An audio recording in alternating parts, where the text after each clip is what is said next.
El tema es, ¿sabía hebreo Frederick William Franz? Una respuesta a la ignorancia y la deshonestidad. ¿De verdad Frederick William Franz tenía capacidad de poder traducir desde el hebreo al inglés o no? ¿Por qué es importante esto? Porque bueno, el hermano Franklin fue miembro del cuerpo gobernante hasta el año 1993 aproximadamente. Pues era una persona que fue señalada por alguien que fue testigo de Jehová y miembro del cuerpo gobernante, que fue expulsado de la congregación como uno de los posibles miembros del Comité de Traducción de Nuevo Mundo. Comité que decidió permanecer anónimo y que pronto vamos a estar haciendo, si Dios lo permite, un programa en el que vamos a estar considerando precisamente por qué y si otros comités han hecho lo mismo y cuáles han sido las razones. ¿Por qué permanecer anónimos? Entonces, claro que permanecen anónimos, estas personas con lo que juegan es con lo siguiente. Lo hicieron porque no tenían la capacidad y para demostrar que no tenían la capacidad señalan que Frederick William Franz, que no sabemos si realmente fue miembro del comité o no, muy probablemente lo haya sido, pero no tenemos ninguna constancia de ello, no podía saber hebreo. Bueno, ¿sobre qué se basan ellos? Ellos dicen porque en el mes de noviembre de 1954, o diciembre, no recuerdo bien ahora, Franz estuvo en un juicio donde se estaba discutiendo si los testigos de Jehová eran una religión o no, y por tanto si sus ministros deberían ser exentos de ir al servicio militar, y le hacen la pregunta de si él podía traducir del hebreo al inglés Génesis capítulo 2 versículo 4.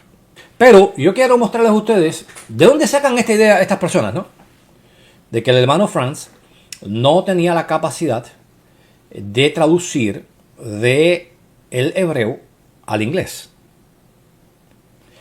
Este es un libro, The Kingdom of the Courts, o sea, El Reino de los Cultos, un manual de Walter Martin, y él hace una afirmación muy interesante. Y por favor, presten atención, porque esta es la mentira que más se repite. Walter Martin, al criticar a la traducción del Nuevo Mundo, por eso yo hablaba de deshonestidad, tuerce totalmente lo que realmente pasó. Dice, la traducción del Nuevo Mundo, o el Comité de Traducción del Nuevo Mundo, no tiene un traductor conocido que o con reconocidos grados en griego o hebreo en exégesis o traducción. De hecho, Frederick William Franz, entonces representante del Comité de Traducción, bueno, yo no sé de dónde saca Martin esto, porque esto él no puede saberlo porque nunca se ha revelado. Esto asumo que él lo diga en torno a lo que dijo el sobrino de Franz, Raymond Franz, de que él creía que Franz debió haber sido uno de ellos. Tampoco lo asegura por completo. Dice, yo pienso que el más capacitado pudo haber sido él, porque lo conocía y sabía que tenía un gran conocimiento de los idiomas bíblicos. Pero él dice, bueno, él era representante del Comité de Traducción, no sé de dónde saca eso, y después sirvió como el cuarto presidente de la sociedad Watchtower. Admitió bajo juramento que él no podría traducir Génesis 2.4 desde el hebreo. Por eso lo puse ahí, mire, bien resaltado. Porque este señor está diciendo que el hermano Franz reconoció que él no sabría traducir del hebreo al inglés. Y por tanto, entonces no pudo haber hecho la traducción del Nuevo Mundo. No pudo haber participado en el comité. Pero noten ustedes la distorsión aquí, la deshonestidad, que lo que se le estaba invitando a Franz a hacer no es traducir desde from the Hebrew, desde el hebreo, sino al hebreo. Y este hombre dice, mira, Franz reconoció que él no pudo haber traducido un verso tan sencillo del hebreo al inglés como Génesis 2.4. Esto, como aquí ustedes pueden ver cómo los académicos, porque Walter Martin es un académico, tuercen las cosas a la hora de presentarlas. Esto es vergonzoso. Que un académico como Walter Martin se dedique a mentir. Esto es un libro que tuvo, pienso yo que tiradas probablemente de algunos millones. Y este hombre dice algo que es mentira. Y lo vamos a demostrar. Lo vamos a demostrar. Porque lo que Martin dice, y aquí tienen la ilustración de lo que le estaba diciendo ahorita, es que el hermano Franz no pudo traducir Génesis 2.4 aquí. Fíjese, no pudo traducir Génesis 2.4 al inglés. Que él bajo juramento reconoció que no podía hacer eso. Pero ¿es eso cierto? Bien, aquí tienen la página 102 del documento de transcripción del juicio del caso presentado el 24 de noviembre de 1954, el caso Walls, Aquí comienza, fíjense, la parte central que nos atañe y que esta gente está citando. Nótenlo acá. Dice, miraría usted por favor la número 42 del proceso, es decir, la referencia, la obra número 42 del proceso, que se va a usar como prueba. Yo pienso que, la cual es la traducción del Nuevo Mundo de las escrituras hebreas, que lo pueden ver. Will you look please at number 42 of process, which is the New World Translation of the Hebrew Scripture? Entonces, yo pienso, dice él, que nosotros encontramos el nombre de Jehová en el verso 4 del segundo capítulo de Génesis, página 34, ¿no? ¿Qué responde el hermano Franz? Sí. Vuelve este individuo a preguntar. Usted mismo lee y habla hebreo, ¿no? Noten aquí la trampa. Lee y habla hebreo. Yo puedo leer hebreo. Yo no hablo hebreo. Y Franz, con total honestidad, dice, no, yo no hablo hebreo. ¿No lo hace? No. ¿Puede usted mismo traducir esto al hebreo? Noten ustedes aquí la expresión. Can you yourself translate that into, not from, into Hebrew? Into significa hacia, dentro, al. Sin embargo, la preposición que utiliza Walter Martin aquí es from the Hebrew. Dícele el hermano, ¿cuál? Dícele el hombre, este verso 4 del segundo capítulo de Génesis. La respuesta del hermano Frank, ¿usted quiere decir aquí? O sea, señalándole evidentemente a la traducción del Nuevo Mundo, que es lo que él le dijo. Él le dice, por favor, miraría usted por favor la número 42 del proceso, la cual es la traducción del Nuevo Mundo. O sea, esta que está aquí, le dice Frank, le dice el individuo, sí, dice Frank, no, yo no intentaré hacer eso. Porque aquí este hombre trató de probar que el hermano Frank no sabía hebreo, pero pidiéndole que tradujera dentro del hebreo. Y ahorita, porque hay quien, bueno, pero si alguien conoce un idioma, puedes traducir de ese idioma. No, cuidado, espérese. Yo no les voy a decir yo, Renan González. ¿Por qué? Porque a nadie se le ocurre solicitar a un traductor del hebreo a otro idioma receptor que haga lo contrario. Mire, esto que usted ve aquí, Handbook of Biblical Hebrew, an Inductive Approach, based on the Hebrew Text of Esther, de William Sanford Leisol, un académico, un profesor, un individuo que es erudito en hebreo, que hace un libro de ayuda del hebreo bíblico, mostrando de manera inductiva, es decir, acercándose al texto por medio de hacer un análisis inductivo, es decir, considerando la estructura y llegando a conclusiones, por si usted no sabe lo que es inductivo, llegando a conclusiones sobre cuál es la gramática. Eso se hace mucho con obras que ya el idioma no se conoce. Usted toma una estructura, la analiza aquí, la analiza donde más aparece y llega a conclusiones sobre cómo esa estructura se usa. Por eso se dice que es una aproximación inductiva basada en el texto hebreo de Esther. ¿Por qué? Porque el texto hebreo de Esther, a diferencia de los textos más tempranos, está dentro del periodo persa. Ya el arameo comienza a introducirse. Ya hay cambios de estructura en el hebreo muy someras, pero las hay. Y por tanto, él se concentra en el hebreo de Esther.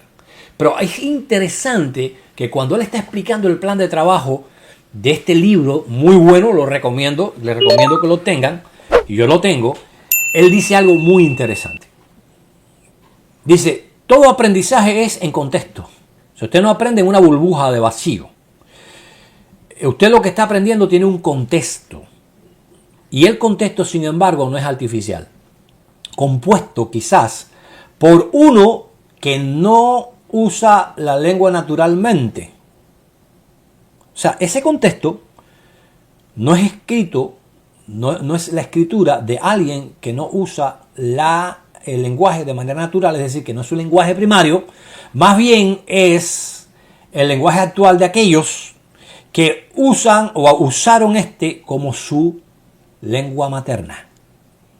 Por esta razón, dice este profesor, yo me niego a pedir a los estudiantes que compongan oraciones en hebreo. A ver, vamos a leer esto porque esto es clave. Yo me niego a solicitar a los estudiantes, o sea, él es un profesor y él le dice, y no le pide a sus estudiantes, ok, escríbeme una oración en hebreo, como si ese estudiante fuera un hebreo hablante. Hacer esto imprime errores en la mente del estudiante. ¿Por qué? Porque ese estudiante está aprendiendo a comprender la gramática hebrea. Y como no es su lengua materna, va a empezar a crear oraciones que no se dan naturalmente en el hebreo. Y al hacer esto, está aprendiendo un proceso incorrecto. Y ahora viene la parte central. Y, francamente, la mayoría de nosotros que enseñamos el hebreo bíblico, y voy a hacer énfasis en esto por una razón, no tenemos suficiente afluencia en el lenguaje para hablar o escribir en él. ¿Qué le parece, mi amigo? A ver, vamos a repetir eso. Francamente, dice el hombre, vamos a quitarnos la careta, vamos a desnudar nuestra alma aquí frente al lector. La mayoría de nosotros que hablamos, que enseñamos el hebreo bíblico, la mayoría de nosotros no tiene suficiente, fíjese usted qué interesante, fluency viene siendo en español, bueno, es la capacidad de hablar sin interrupción. Ahora no recuerdo exactamente la palabra, ¿no? Pero es como el suficiente conocimiento, dominio en el habla del lenguaje, como para poder hablarlo o escribir en él. Por eso cuando le preguntan al hermano, le preguntan, usted mismo lee y habla hebreo, él le dice, yo no hablo hebreo. Pero esto no es algo, mira amigo, esto no es algo, míralo aquí. Eso lo está diciendo, oiga, no lo está diciendo un traductor de un comité de traducción, que ahorita vamos a ver que nuestro amigo Irak hace una diferenciación muy interesante ahí. Lo está diciendo William Sanford Leisel. Yo les invito a que busquen en internet su biografía. La biografía de este hombre es impresionante. Este es un hombre que es una referencia en el hebreo, amigo mío. Para que entiendan. Para que tengan una idea, esto que ustedes ven aquí son realmente 2 volúmenes. Pero ahora está en un solo volumen, no, en esta edición que yo conseguí. Son 2 volúmenes que hacen un estudio inductivo de toda la lengua hebrea. O sea, es un hombre que tiene una capacidad lingüística impresionante. Y este hombre dice, oye, mira, la mayoría de nosotros no podemos hablar y escribir en hebreo. Y le están pidiendo al hermano Frank en un juicio que no tiene ningún tipo de relación con el tema, que tiene que ver con el servicio militar, que tiene que ver con si somos o no una organización religiosa. Y nuestros predicadores son ministros, es decir, cada miembro varón de la congregación y mujer es ministro de las buenas nuevas cristianas, como lo eran los primeros discípulos. Y este hombre viene a salir con una barrabasada enorme que ha sido mal utilizada por desconocimiento en el caso de algunos, de manera deshonesta por parte de Rhodes y por parte de Walter Martin, de decir que uno dijo que no, que le pidieron traducir desde el hebreo al inglés, y el otro dice que no, que eso es un ejercicio básico. Un ejercicio básico, y este hombre me está diciendo que no, que hacer eso, la mayor parte de los que enseñan hebreo día tras día, 8 horas al día, no tienen capacidad de escribir en hebreo y de hablar hebreo, amigo mío. Y ahora le hace una salvedad. Y esta salvedad a mí me llamó la atención, porque coincide con lo que nos dice el doctor Irak. Yo aquí voy a diferenciar entre el hebreo bíblico y el hebreo moderno. ¿Por qué? Porque para el hebreo bíblico y el hebreo moderno hay diferencias sustanciales. Por eso es que todavía hoy día hay que hacer traducciones al hebreo del Tanaj. Para que usted me entienda. Hay diferencias sustanciales. Entonces dice, bueno, mira, esto tiene que ver con el hebreo bíblico, ¿ok? Con el moderno es diferente. Y vamos a ver que el doctor dice exactamente lo mismo. Bien, pero si a ustedes no les basta la opinión de este experto en hebreo, que nos está diciendo, oye, mira, yo no voy a cometer el error como profesor de empezar a enseñarle a mis estudiantes que escriban en hebreo, porque eso es crear moldes mentales incorrectos en su mente, hacer que empiecen a entender la gramática mal. ¿Y saben por qué? Francamente, porque ni siquiera nosotros los que enseñamos el hebreo bíblico todos los días tenemos suficiente afluencia. Afluencia era la palabra que estaba buscando. Afluencia.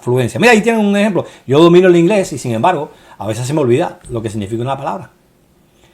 Tienen suficiente afluencia en el lenguaje para hablar o escribir en él.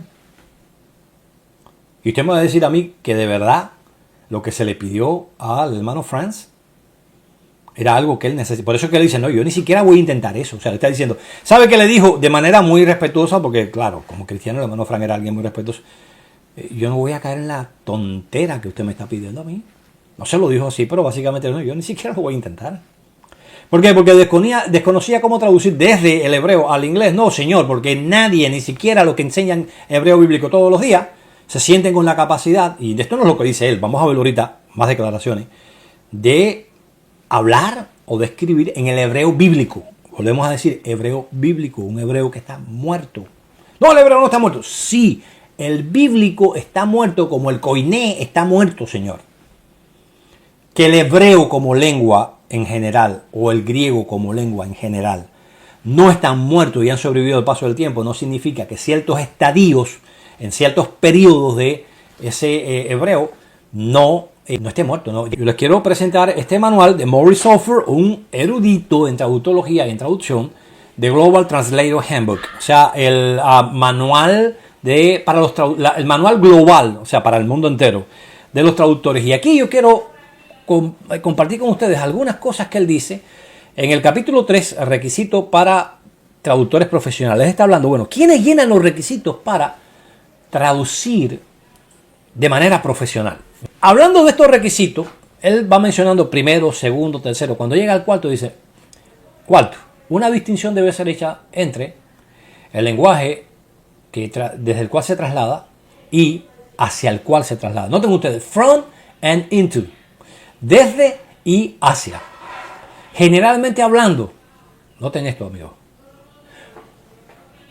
Uno traduce desde otra lengua, fíjese, hacia la cual uno tiene como lenguaje nativo.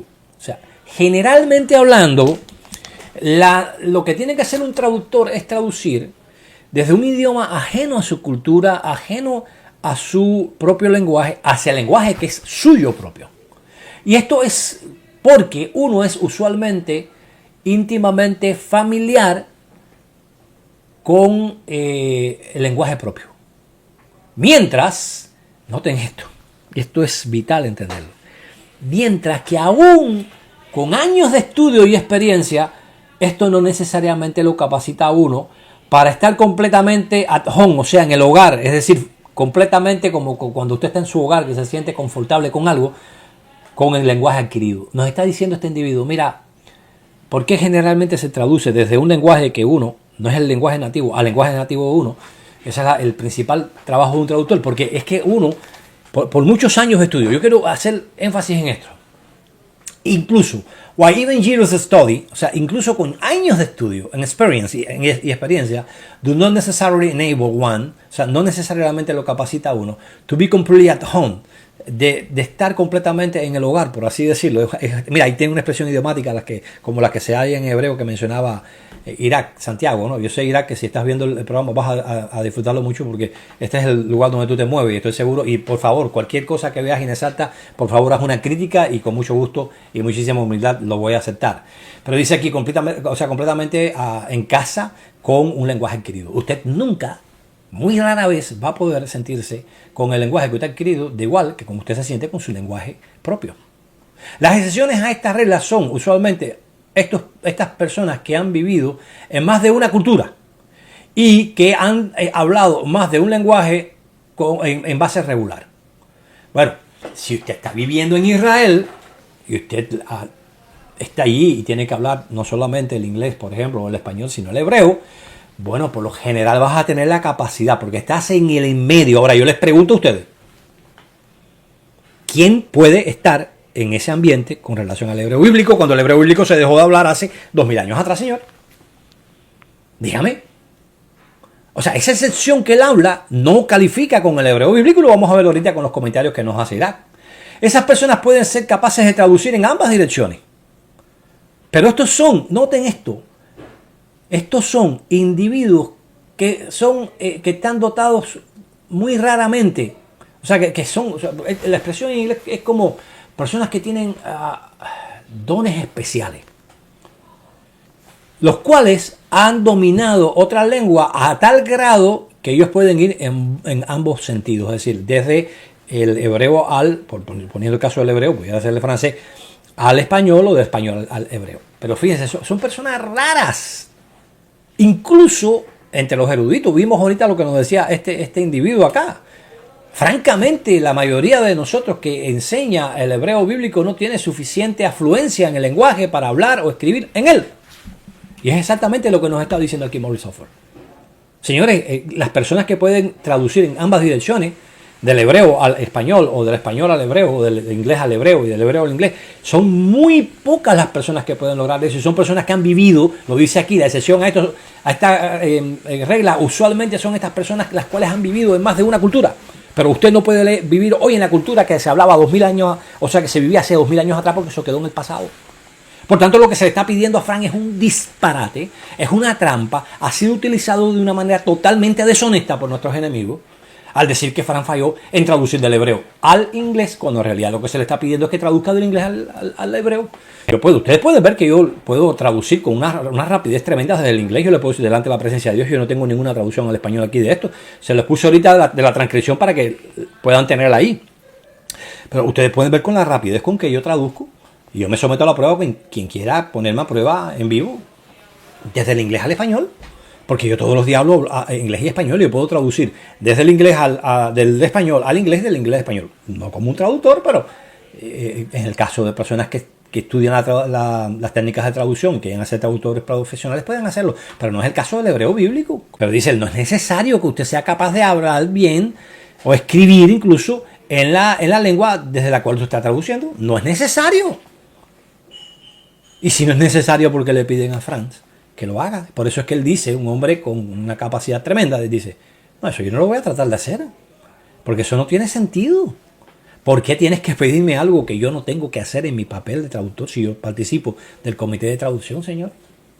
¿Ven cómo tratan estos abogados de crear una impresión que no es la real, no es confiable porque es deshonesta? Él sigue diciendo, y aquí otro punto importante, porque fíjense, incluso les voy a explicar algo. Hay quien a veces me dice, no, pero oye, puedes traducir tal versículo. Y digo, espérate, déjame buscar algunas obras de referencia y diccionario. Pero hermano, no, espérate. Que yo conozca el idioma no significa que tenga que conocer cada declinación. Yo no hablo el idioma.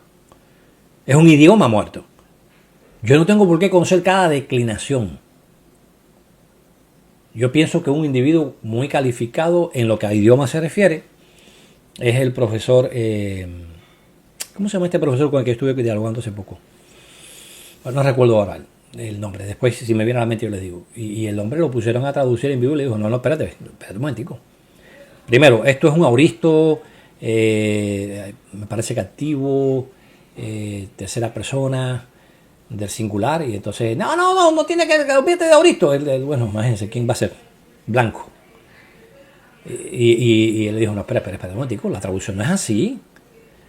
Noten esto, ningún traductor, sin importar qué tan completo o bien versado en ambas, el lenguaje receptor y el lenguaje fuente puede hacer esto, es decir, el traducir sin diccionarios y literatura de referencia. A ver, yo lo voy a volver a repetir. No traductor, o sea, ningún traductor, no hay traductor, es la manera dinámica de traducirlo al español. No importa qué tan logrado o qué tan versado esté en ambas lenguas, tanto el lenguaje fuente, es decir, aquel de donde estamos traduciendo, como el lenguaje, a donde estamos traduciendo como el lenguaje, fuente de donde estamos traduciendo como el lenguaje receptor, que es hacia donde estamos traduciendo. No importa que también conozca ambos, no puede hacer esto sin diccionarios y literatura de referencia. De hecho, una de las preguntas que yo le hice, ¿tú te consideras que tú tienes la capacidad de traducir desde el hebreo sin obras de referencia? Y él dijo, no, espera. Que nosotros lo primero que nos dan son obras de referencia. Lo vamos a ver ahorita. Yo lo voy a compartir a ustedes esto, pero yo creo que estos elementos quedan claros. ¿Descalifica a un traductor el hecho de que no pueda hablar el lenguaje desde el cual traduce? No. Es necesario que un traductor, para ser considerado un buen traductor, porque estábamos hablando aquí, recuerden, fíjense, el requisito de un traductor profesional es un requisito que él tenga que hacerlo sin la utilidad de diccionario. No. De hecho, yo estaba ahorita, mientras yo leía esto, hubo una palabra, a ver si yo me recuerdo qué palabra fue aquí, que yo no no la conocía, no la he usado nunca y no la conocía. Bueno, ahora no me recuerdo. Yo sé que fue una palabra algo rara, porque es dentro del ámbito de la traducción que se utiliza nada más. Y yo tuve que buscar un diccionario. Yo no voy a mentirle a ustedes. No, yo no necesito diccionarios a veces en inglés. Sí. Si yo a usted le digo ahora a usted, por ejemplo, qué cosa es la eritropoyetina recombinante humana, usted va a decirle, oye, ¿eso con qué se come? Y yo sé lo que es, sin embargo usted no. Quizás lo sepa, ¿no? Quizás no. ¿Por qué? Porque el lenguaje es vastísimo y hay veces que hay una palabra dentro de su lenguaje nativo que usted no conoce y se la dicen de repente. Usted dice, ¿eso es español? Sí, ve y busca el diccionario y sí, sí. Pero no es el español que comúnmente se utiliza todos los días. Entonces, ¿hay necesidad de usar diccionarios? Sí. ¿Tiene el traductor necesidad de conocer el idioma desde el cual se traduce al grado de hablarlo y de escribir en él y de traducir desde el idioma receptor al fuente? No. Bueno, pues el doctor Irak, yo le dije, oye amigo, yo tengo necesidad de hacerte varias preguntas. Le hice las preguntas, él me respondió. La respuesta que me dio era la que yo esperaba de un académico honesto. Eso es algo que me gusta de él y del profesor Olea Cordero. Y de hecho en la conversación salió el distinguido profesor, ¿no?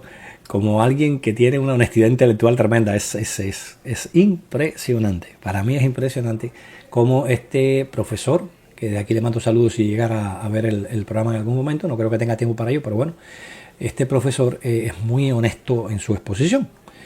Entonces, igualmente, ahora yo quiero mostrarles a ustedes, aquí está la transcripción que luego está mostrando. Dice, Dios te bendiga Renan, espero que estés bien aquí acabando de llegar a la casa después de un largo viaje. Bueno, por lo que me estás preguntando, mira, cuando se va a trabajar en un comité de traducción, sea, ahí hay unas, eso se ha dañado porque el programa no lo capturó.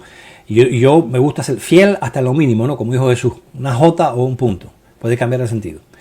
Primero que nada, el director de traducción es el que va a dar las indicaciones sobre la equivalencia que va a ir en la traducción, si es palabra por palabra, pensamiento por pensamiento, o si es una equivalencia libre, cualquiera de las tres. Aquí el trabajo es que cuando se le va a dar la encomienda a los traductores que ya han pasado, es decir, se refiere, ¿verdad?, a la competencia de traducción, pues entonces el comité o el director del comité es el que decide.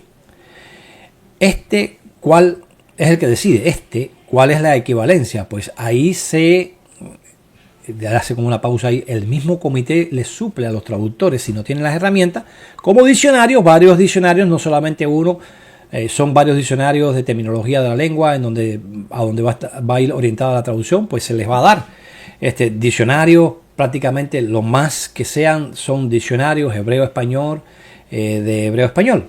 Entonces él dice, bueno, mira, el director de traductor es el hombre de la orquesta, no lo está diciendo, es quien dirige. Y él cuando ya hay una competencia entre los traductores para ver cuál de ellos es escogido por el director de traducción, y bueno, ya tú sí, mira, por el caso de él, por ejemplo, él va a estar presente en la revisión de la New International Version. Estoy loco porque salga, porque a mí me encanta esa traducción. La única cosa que no me gustó y que sé que fue por una cuestión comercial es que le quitaron el nombre de Dios del Antiguo Testamento. Y alguien le hizo una carta, yo tengo ahí un video mío, donde le pregunta, bueno, ¿y por qué? Entonces dice, bueno, es que si ponemos ahí, ya ves mi pastor, en Salmo 23.1 vamos a perder $2 millones que hemos invertido en esto. Entonces, no se puede perder de vista, porque no, sí, el punto es que ¿cómo decir? La casa editorial tiene voz y voto ahí. Y como esto va dirigido a un público, a veces el traductor está atado. No es que el traductor sea deshonesto, es que hay alguien más que toma la decisión por él. Él sabe lo que hay ahí, pero a veces tiene que plegarse a lo que aquellos que lo han contratado para este trabajo le piden. Entonces dice, la persona tiene que tener un alto conocimiento. Por lo menos se divide de esta manera, traductores y eruditos en lenguas bíblicas. Los eruditos en lenguas bíblicas son los más conocedores en filología, que ahí es donde va, ahí es donde está mi último PhD, o sea, el doctorado en filosofía, que ahora me gradúo, ahora a finales del 23 de este mes, me gradúo de mi grado de filología y literatura hebrea. Esa fue la especialidad. O sea, estamos hablando para que entiendan una cosa. Y fíjense, les voy a explicar algo. No lo voy a mostrar aquí porque, claro, yo no tengo autorización, ni siquiera se la pedí porque no tiene sentido. Pero en medio de la conversación y del grado de respeto y amistad que tenemos el uno por el otro, él me envía sus certificados de estudio del idioma hebreo, estudió 2 años, del idioma griego, estudió 2 años, Esto vamos a hablar, aparte de todo el background que él tiene de estudio universitario. Estamos hablando ya dirigiéndose hacia el camino que él quiere dirigirse, que es la traducción, y ya está contratado para eso. Y un año de griego de la Septuaginta. Y mira, ahí tienen un ejemplo. Y no, pero oye, griego koiné, griego de la Septuaginta, que es koiné, pero que tiene cierta estructura un poco semítica, porque está traduciendo muy literalmente, muchas veces casi, Wallace la llama como de una manera servil, ¿no? Del hebreo al griego, tiene sus diferencias, y cuando estás traduciendo, estás utilizando la Septuaginta, tienes que por favor tener presente eso para no querer meter una teología donde lo que hay es una cuestión de contextualización filológica, es decir, que estás una obra que es una traducción de otra obra. Ahora viene la parte aquí interesante, fíjense, la editorial es la que exige al director, porque ahí es donde es que se va a mercadear, o sea, la editorial es quien va a vender. Así que trabaja esto. Así que la editorial es quien le va a decir finalmente al director, te acepto esto o no te lo acepto. ¿Por qué? Porque ella es quien va a pagar. Por eso, cuando usted me diga a mí que porque un comité de traducción tiene las más altas cualificaciones, la traducción tiene que ser confiable, mire, no. Si la editorial le pide que hayan algunos cambios, lo van a tener que hacer. Y la prueba es que el jefe del comité de traducción anterior de la New International Version en inglés recibió una carta en donde le dijeron, bueno, ¿por qué no utilizas el nombre de Dios en hebreo? Jehová o Yahvé. Y él dice, bueno, lo correcto sería utilizar en Salmos 23.1 de responder a la mujer, yo tengo la carta, yo la he mostrado ya en varias ocasiones en video, es decir, Yahvé es mi pastor, pero si hacemos esto vamos a perder todo el dinero que se ha invertido y nadie la va a comprar. Miren ustedes qué triste. Un traductor que se ve, y qué bueno que nuestro amigo Santiago nos permite meternos dentro de lo que es el mundo de la traducción, para que aquellos que me vengan a decir en el futuro, no, porque si son eruditos, no, a veces los eruditos tienen la intención de hacer esto y sin embargo no pueden. ¿Por qué? Porque el jefe de traducción no quiere, porque la editorial les dice, no, eso no va. No, nosotros somos los que mandamos aquí. Y el traductor puede tener la mejor intención del mundo de hacer las cosas correctamente, pero el producto final no es su responsabilidad. Su responsabilidad, el texto que le entrega al jefe de traducción.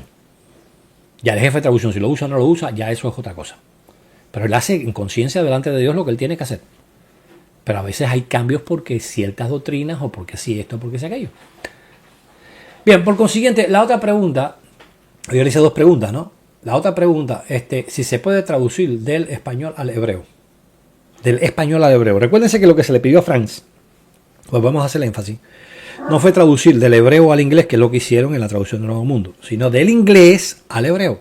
Claro, yo se lo pongo como español porque es lo que nosotros hablamos, ¿no? Es nuestro idioma nativo. Entonces yo le pregunto, oye, ¿tú te atreverías a traducir del español al hebreo? Entonces él me hace una salvedad, que es la misma salvedad que vimos ahorita. Yo se la quiero mostrar de nuevo, vamos a ver atrás de todas maneras.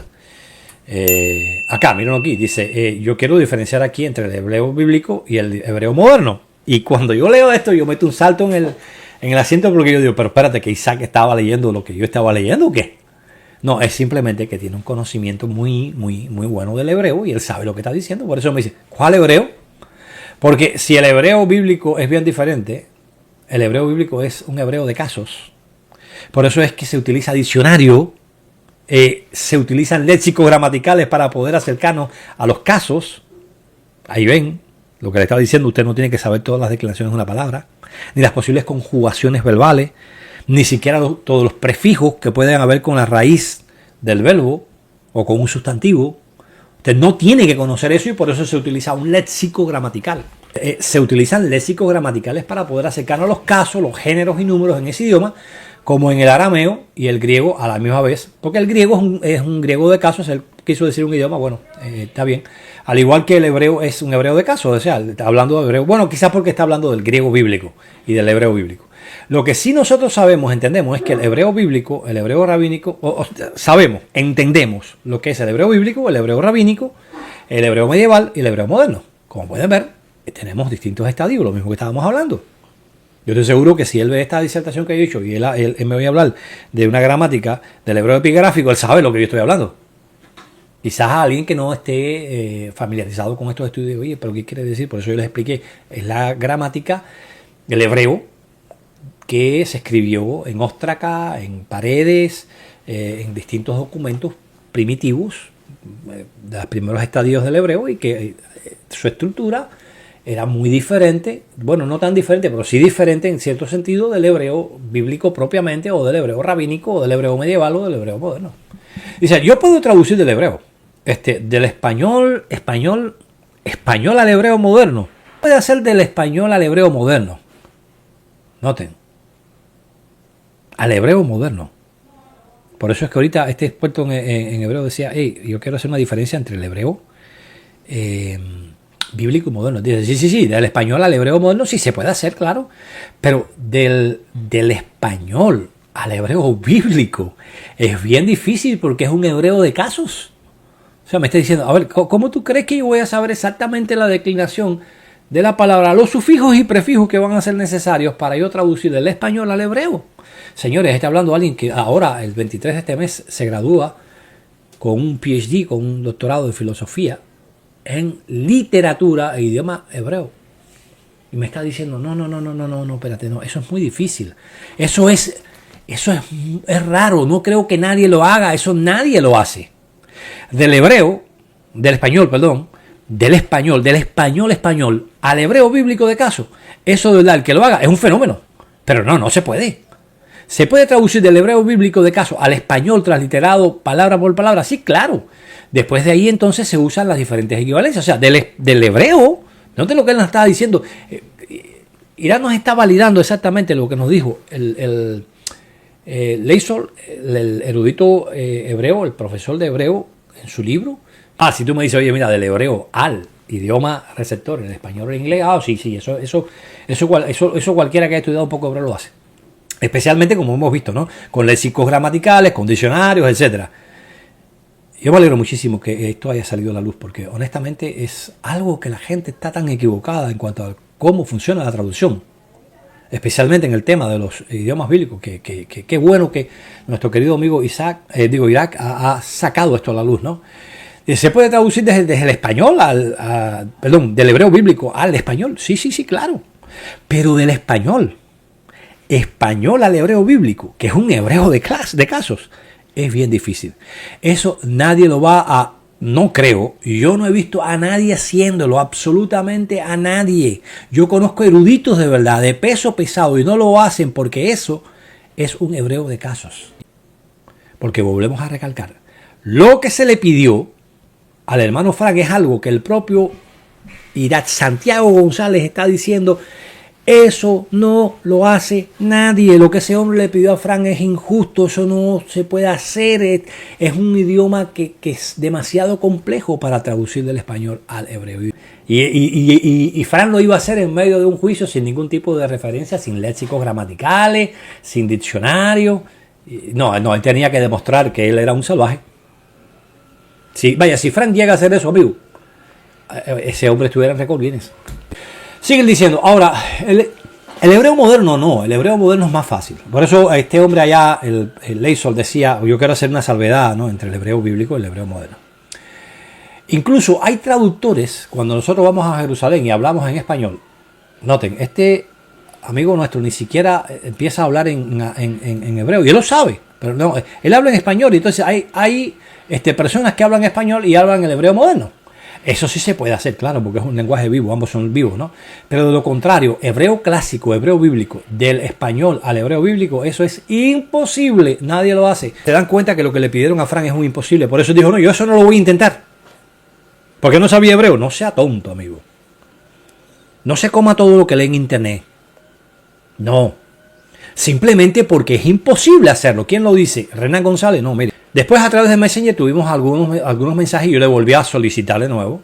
Yo le envié a él ya la transcripción que les acabo de leer y me dijo, excelente mi hermano, tienes toda mi aprobación, doctor Irak Santiago González. Entonces, él me escribe esto. En el seminario nosotros trabajamos todas las posibilidades a vida y por demás hacemos la más cerca investigación. Y a mí, mi hermano, es imposible traducir del español al hebreo bíblico. Mira, para que tú entiendas, en el seminario que yo trabajo, nosotros investigamos, tenemos horas de referencia, hacemos una investigación exhaustiva, y si tú me pides a mí traducir del español al hebreo, Yo te voy a decir que eso es imposible, yo no lo voy a hacer. Y se lo pidieron a Frank. ¿Qué les parece a ustedes, amigos? ¿Ven ustedes cómo nuestros enemigos distorsionan las cosas? Y esta es la base que utiliza Martin y que utiliza Rhodes para decir que el hermano Frank no sabía hebreo. Que le hayan pedido que traduzca del inglés al hebreo cuando hay traductores aquí de renombre, traductores que tienen un conocimiento tremendo del idioma bíblico, ante el cual hay que quitarse el sombrero, que me está diciendo, yo eso no lo hago. Tenemos a Leisol, tenemos aquí al amigo Santiago. Y entonces yo le pregunto, ¿me permites usar esta última declaración tuya para confirmar lo que ese libro de Hebreo expresa? El libro, porque yo le presenté y digo, mira, pensando en lo que me dijiste, mira lo que yo encontré. Y me dijo, ahí es donde me dice, no, oye, en el seminario nosotros trabajamos todas las posibilidades habidas y por demás hacemos la más cerca investigación y mi hermano, es imposible traducir del español al hebreo bíblico. Y yo le digo, oye, ¿me permites usarla? Y dice, claro, mi brother, usted tiene todo el derecho. O sea, me está diciendo, claro, si es que la manera en que se ha presentado esto está mal. Está mal. Entonces, la pregunta que yo hago es, ¿de verdad probó ese juicio que el hermano Frank no sabía hebreo? Se le pidió al hermano Frank, como dice aquí Walter Martin, de manera descarada, mentirosa, difamatoria, que el hermano Frank no pudo, bajo juramento, no pudo trasladar Génesis 2.4 desde el hebreo. O más bien la realidad es, como ya hemos demostrado, que se le solicitó que tradujera al hebreo y el hermano le dijo, no, eso yo no lo voy a intentar. ¿Y por qué no lo voy a intentar? ¿Por qué? Porque sencillamente eso es algo que es absurdo. El hombre inicuo con su boca arruina a su semejante, pero por conocimiento son librados los justos. Espero que este programa les haya ayudado. Me disculpo por el estadio fuera de internet por un tiempo. Estuve tratando algunos asuntos personales que había que resolver. Pero espero que esto les ayude a percibir la necesidad de adquirir conocimiento exacto para librarnos de la boca maligna de personas que no saben, que son ignorantes y deshonestas.